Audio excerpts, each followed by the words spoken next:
សួស្តីញោមញាតិប្រិយស័ក្តិទាំងអស់គ្នាញោមញាតិប្រិយស័ក្តិទាំងអស់គ្នាដាច់ចិត្តម្ល៉េះញោមជួយថ្មបន្តិចមើលថ្មមានត្រូវការអីច្រើនណាគ្រាន់តែចង់រៀបចំបន្ទប់នឹងឲ្យល្អទេតា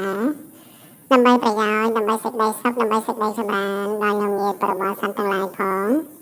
ដើម្បីសេចក្តីសុខដើម្បីសេចក្តីចម្រើនដល់ភិក្ខុសាមណេរដែលគង់នៅអាស្រ័យក្នុងកฎនេះផងដើម្បីឲ្យលោកមានបរិខារគ្រប់គ្រាន់ដើម្បីស្រាវជ្រាវសិក្សាស្វែងយល់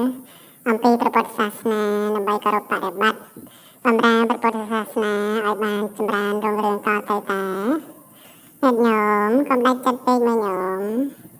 ហើយស្មាមានយកទៅណាកសាងដើម្បីជាប្រយោជន៍រួមទាំងអស់គ្នាទេតាដើម្បីសេចក្តីចម្រើនរុងរឿងក្នុងព្រះសាសនាជាមួយគ្នាទេតាដាច់ចិត្តម្ល៉េះញោមបន្ទប់យើងល្អប៉ុន្តែគួរស្ដារមិនទាន់មានគ្រឿងបរិក្ខារគ្រប់គ្រាន់ដូចជាត្រេតុបទូមុងកតែខ្នាយជាដើមញោមហើយបន្ទប់យើងក៏ល្អស្អាតបាតសមរម្យល្អហើយញោមកុំដាច់ចិត្តពេកមកញោមសាកជួយគ្នាម្ដងបន្តិចមើលញោមដាច់ចិត្តមកញោម